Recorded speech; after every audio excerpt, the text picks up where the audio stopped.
Bonjour tout le monde, chers amis, mes chers abonnés, les amoureux de l'astrologie. Bon matin, bon après-midi, bonsoir, j'espère que vous allez bien. Je salue tout le monde francophone qui me regarde. À ceux qui me regardent pour la première fois, je vous dis bienvenue sur ma chaîne. Je suis Olga Vasilchuk et je vous parle du Costa Rica, très ensoleillé, toujours du Costa Rica, ça n'a pas changé. Heureuse de revoir tous ceux qui sont fidèles à mes publications. Qui continuent à aimer ce que je fais, qui continuent à me suivre. Aujourd'hui, j'ai pour vous les prévisions astrologiques pour le mois de novembre 2019. Mes amis, dans mes horoscopes, même si je n'aime pas ce mot, mais dans mes prévisions astrologiques, je parle des transits, des aspects planétaires de transit. Je ne fais pas des prévisions, je ne fais pas de prévisions d'horoscope pour les signes zodiaques. Je considère cette activité superficielle, ingrate et pas professionnelle. Si vous êtes intéressé par les prévisions personnalisées, individuelles, je consulte aussi en astrologie. Les prévisions personnalisées vont être basées sur vos données de naissance, la date, le lieu et l'heure rectifiée de naissance. Je n'offre que ces deux options, soit les prévisions personnalisées, soit l'analyse des transits, pas autre chose. Les transits influencent chacun de nous d'une manière différente et dans une mesure différente. Dans la description de cette vidéo, vous trouverez la liste des aspects de transit du mois de novembre, avec les dates et les degrés dans lesquels se trouvent les planètes en aspect entre elles. Vous devez vérifier si vous avez les planètes de votre thème astral dans les degrés des planètes en transit. Ça veut dire que dans votre cas, les transits vont vous affecter davantage, d'une manière beaucoup plus intense et remarquable et explicite. Si vos planètes ne sont pas touchées par les planètes en transit, les énergies dont je vais parler aujourd'hui, vous n'allez peut-être même pas les ressentir, ce seront les énergies de fond. D'accord? Ce que je vais faire aujourd'hui, comme je le fais à chaque fois, je vais mentionner les aspects de fond, les énergies de fond du mois, les aspects les plus remarquables, hein, les plus intenses, les plus... bon, ils peuvent être tendus et harmonieux, mais les deux peuvent être puissants.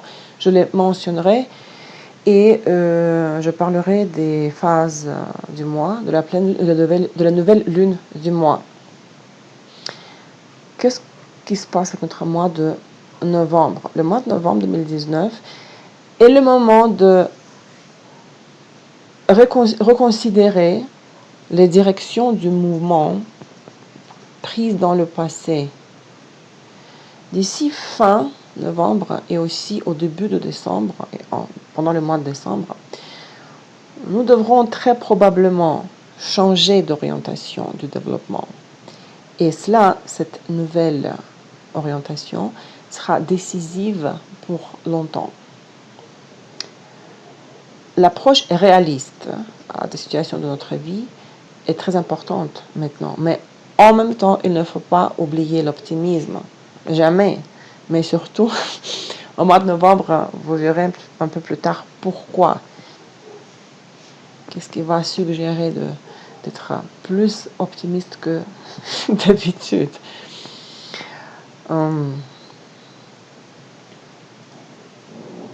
Les aspects de fond du mois.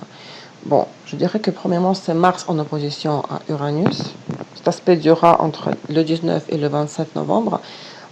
D'habitude, on dit que les aspects de fond d'une certaine période sont créés entre les planètes sociales et supérieures entre elles. Entre Pluton, Uranus, entre Saturne et Neptune par exemple. Mais néanmoins, Uranus est une planète supérieure, très puissante, surtout en opposition à Mars, à la planète personnelle. Cet aspect, on peut le considérer comme l'aspect de fond du mois. Un autre aspect de fond qui est très positif, c'est Vénus en conjonction avec Jupiter, qui sera en vigueur en force entre le 19 et le 28 novembre. Il y a d'autres aspects, bien sûr, beaucoup de sextiles, mais vous trouverez la liste dans la description de la vidéo. Je ne peux pas mentionner tous les aspects, juste les plus intéressants, d'accord? Une autre chose très intéressante du mois, nous allons avoir le stellium en Capricorne, la concentration des planètes en Capricorne, à partir du 26 novembre jusqu'au 31 mars 2020. Le 31 mars 2020, et Saturne et Mars vont en même temps entrer en Verseau, en quittant Capricorne. Mais Jupiter et Pluton, et aussi le nœud sud Ketu, vont rester encore en Capricorne. C'est-à-dire que jusqu'au 31 mars, nous aurons en Capricorne les planètes suivantes. Bon, Jupiter, Pluton, Ketu, Mars et Saturne. Neptune est rétrograde jusqu'au 27 novembre et sera directement de la nouvelle lune du 26 novembre. Uranus est rétrograde jusqu'au 11 janvier 2020. Les autres planètes, à part Mercure bien sûr, sont directes, Vénus, Mars, Jupiter, Pluton, n'est-ce pas?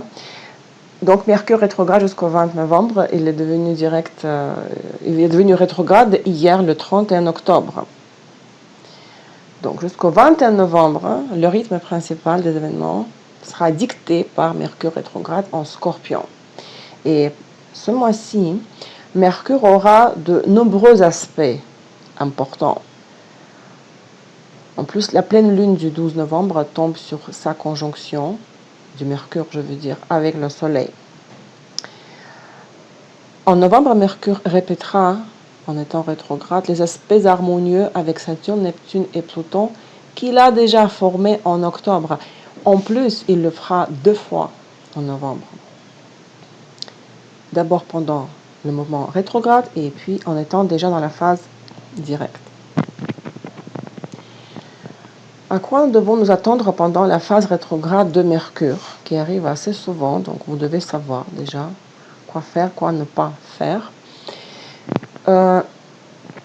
Nous devons nous attendre à une période de la réévaluation et de l'analyse des pas et des décisions passées. Nous aurions l'occasion de corriger ce qui peut être corrigé et d'ajouter de nouveaux éléments au projet pour les rendre viables. Des vieilles informations peuvent avoir de l'importance pour nous. Des vieilles informations peuvent faire partie de nos actualités et des décisions anciennes qui semblaient auparavant inacceptables peuvent maintenant devenir le meilleur moyen de sortir des difficultés, peuvent devenir vraiment pertinentes. Pendant le mois à venir, pendant le mois de novembre, nous reviendrons sur les questions en suspens. Nous renouvellerons les anciennes relations et liens, mais il ne faut pas trop compter sur les nouvelles offres et les nouvelles rencontres. Pendant Mercure rétrograde, il est possible de découvrir, de démasquer, de dévoiler, de découvrir des lieux secrets, de démasquer quelqu'un, de révéler les intentions ambiguës qui se cachent derrière le décor décent. Mercure, dans ce moment rétrograde, nous propose de revenir dans le passé, de faire une certaine révision, de réfléchir à notre orientation, où nous allons, d'analyser nos erreurs et de nous débarrasser de toutes les choses qui ne sont plus pertinentes et utiles. Les vieux amis peuvent revenir dans notre vie, donc essayez de nouer vos relations avec eux d'une façon différente, d'une autre façon, à nouveau, de développer les relations déjà existantes de la manière différente. Mais pendant ce transit, donc de Mercure rétrograde, il est préférable de ne pas démarrer de nouveaux processus d'apprentissage, de nouveaux projets éducatifs. Il serait plus utile de résumer les connaissances accumulées et de continuer à étudier le matériel déjà connu ou déjà assimilé. D'accord? Donc, les périodes allant jusqu'au 20 novembre, c'est la période, une période défavorable pour l'achat des biens immobiliers, pour le démarrage d'une nouvelle entreprise et pour son expansion, pour toutes les démarches financières importantes. Donc, il faudra faire passer ce transit de Mercure rétrograde.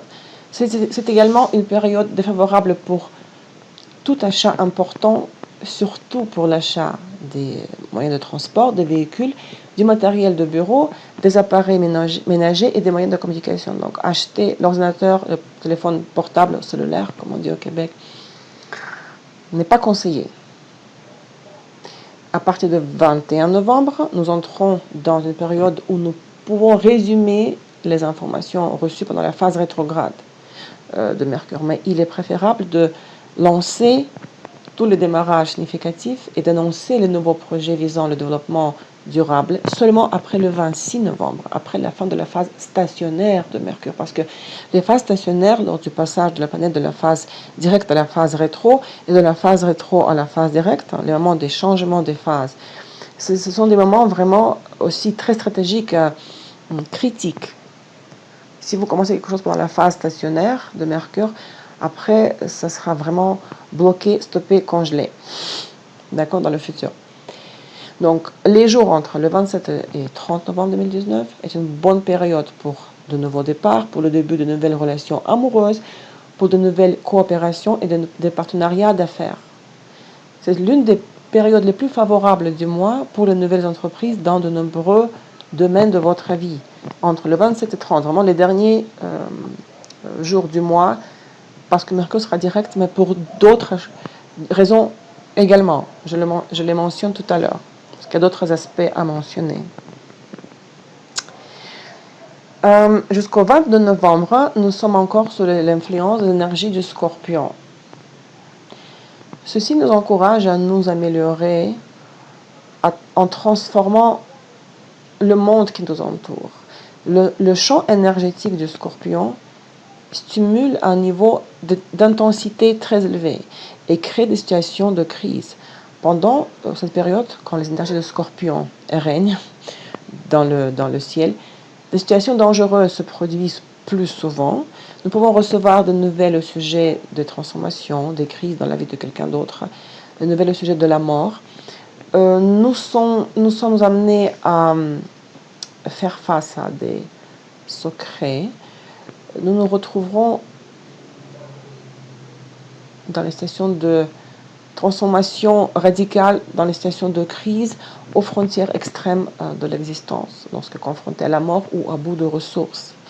Et à partir du 23 novembre, avec l'ingression du Soleil en Sagittaire, ce signe-là, signe de Sagittaire, le signe mutable de feu, va nous pousser au-delà des horizons de la vie quotidienne, va élargir le cercle de nos intérêts et de notre sphère d'influence.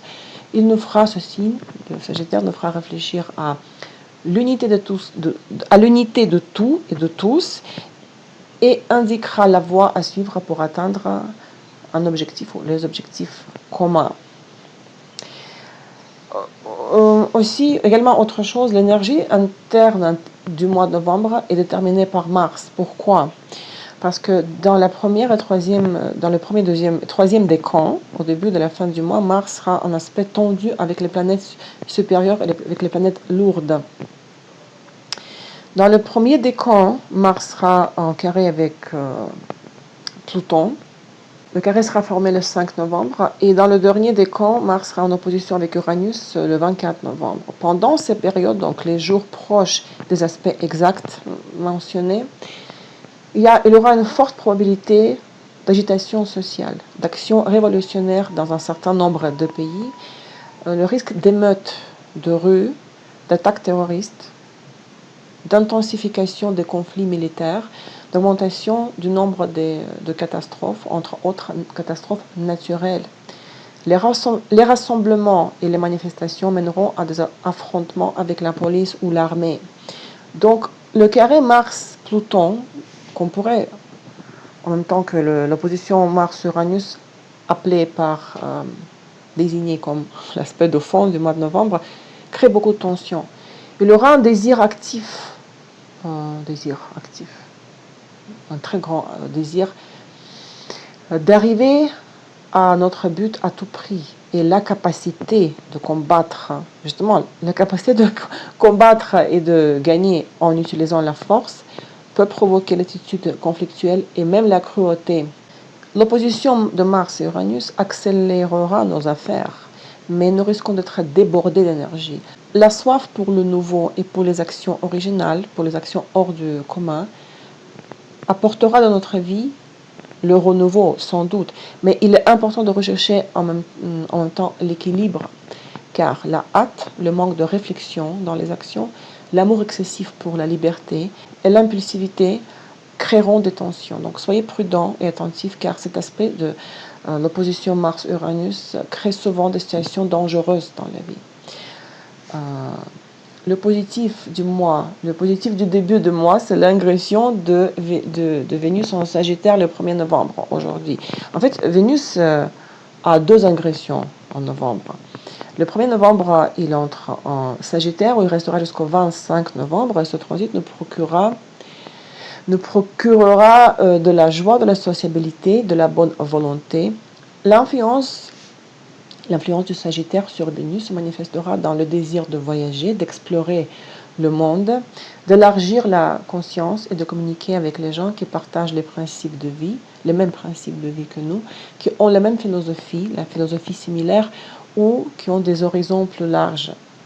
Le 27 novembre, Vénus entre dans le signe de Capricorne, où il restera jusqu'au 20 décembre. Il fait l'ingression en Capricorne le lendemain de la nouvelle lune du 26 novembre. Pendant le transit de Vénus par Capricorne, nous serons plus sobres, raisonnables et consciencieux dans les affaires et dans nos relations de partenariat. Cette position de Vénus discipline les gens, fait concentrer leur attention sur la réalisation des objectifs communs avec le partenaire et les aide à planifier leurs activités personnelles pour l'avenir d'une manière très structurée. Les sentiments se cachent souvent dans les profondeurs de l'âme pendant le transit de Vénus en Capricorne et ne sont pas montrés aux autres, mais leur contrôle sera facile et indolore, le contrôle des sentiments. Et le maintien de l'autodiscipline ne sera pas difficile non plus à réaliser. Les relations se caractériseront par les qualités de constance, de fidélité et de fiabilité. Et Vénus conjoint Jupiter le 24 novembre. Dans le 20e degré de Sagittaire, juste avant son ingression en Capricorne. Et bien sûr, cet aspect est magnifique, harmonieux, généreux. Cet aspect nous offrira la générosité de l'âme, nous rendra généreux. Nous serons capables à aimer avec un grand amour, un amour sage. Nous aurons la capacité à rendre heureux les autres. L'aspect provoque l'intensification émotionnelle, beaucoup d'émotions. Et pourquoi pas, je vous souhaite à tous de nouvelles opportunités dans le domaine professionnel. Donc dans l'amour, dans les relations, au travail, nous pourrions recevoir ce que nous méritons vraiment, grâce à cet aspect-là, qui est très très positif, harmonieux, c'est vraiment magnifique. Il faut toujours profiter des aspects harmonieux, que ce soit dans votre thème natal, les trigones, les sextiles, les conjonctions, surtout avec Jupiter. Ces aspects-là dans le thème natal témoignent des qualités, des talents acquis dans la vie intérieure. Donc, il faut pas les laisser, ces aspects inactifs. Il faut en profiter. Pareil, ça s'applique aux aspects harmonieux des transits. D'autres ingressions du mois, Mars est en balance jusqu'au 18 novembre, où il est affaibli parce que selon les essences, Mars en balance est en exil. Une certaine indécision et une instabilité dans les actes, l'hésitation et l'habitude de peser le pour ou le contre caractériseront notre façon d'agir. Mais en même temps, le besoin de diplomatie, le désir de tout coordonner, le besoin de beauté et d'harmonie, ainsi que la volonté de combattre et de défendre une cause juste, s'intensifieront. C'est notre caractéristique de la position de Mars en balance. Le 19 novembre, Mars passe dans le signe de Scorpion, où il restera jusqu'au 3 janvier 2020. La position est très forte, bien sûr, Mars en domicile, et nous incite à faire preuve de volonté et de persévérance, d'impatience, de perspicacité. Il aura le désir d'excellence et le besoin d'éliminer tout ce qui est inutile, mais la critique, la catégorisation, c'est-à-dire l'attitude trop catégorique, excessive, peut créer des tensions, d'accord, et gâcher vos relations avec l'entourage. Alors les deux phases lunaires, le 12 novembre, la pleine lune en taureau, presque 20 degrés, 19,51 de taureau, 14,34 pour Paris, 8h34 du matin pour Montréal. Je donne toujours, vous savez, l'heure Montréal et l'heure de la France, de Paris. Cette pleine lune sera assez constructive. Si à la fin du mois d'octobre et au début du mois de novembre, vous allez rencontrer, vous allez encore rencontrer, ça dépend quand vous m'écoutez, des problèmes répétés ou typiques, pendant cette pleine lune, vous devez réfléchir à leurs causes et faire preuve de prudence, d'être attentif, dans le sens attentif. Les réponses pourraient peut-être vous être données par cette pleine lune. Une nouvelle façon de résoudre les problèmes s'ouvrira à vous, vous sera donnée.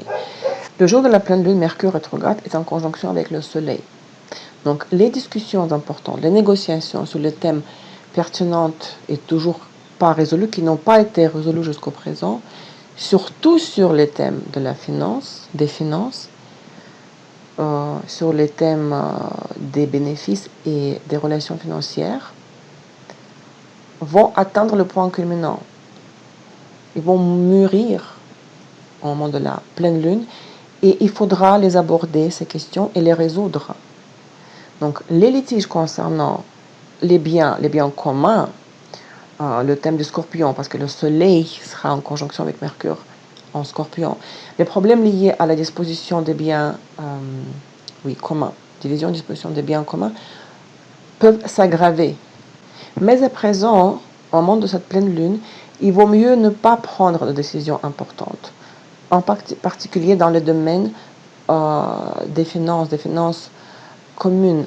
Pourquoi? La raison en est qu'il est possible que les informations sont cachées ou sont en manque à cause du Mercure rétrograde. Vous allez manquer d'informations. Vous n'allez pas avoir assez d'informations pour pouvoir résoudre des questions des finances communes. L'information sera manquante, les informations seront manquantes ou déformées.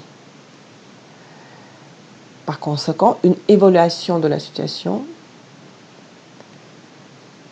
l'évaluation des opportunités et des risques sera erronée. Oui, le Soleil est en opposition avec la Lune, c'est la configuration de la pleine Lune, nous le savons.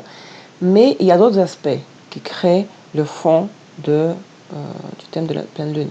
Le Soleil est toujours en trigone avec Neptune et Mercure est lavé de son trigone avec Neptune. D'accord? Donc deux aspects harmonieux qui créent le fond de la pleine Lune.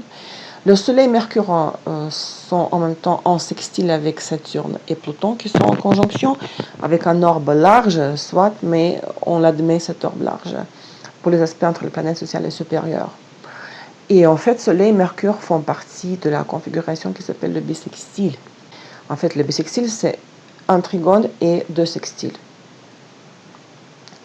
Configuration des aspects harmonieux, la configuration de fond du thème de la pleine lune du 12 novembre. La deuxième phase lunaire du mois, c'est la nouvelle lune en Sagittaire, le 26 novembre, dans le 4e degré de Sagittaire, 0403, 16h05 pour Paris, 10h05 du matin pour Montréal.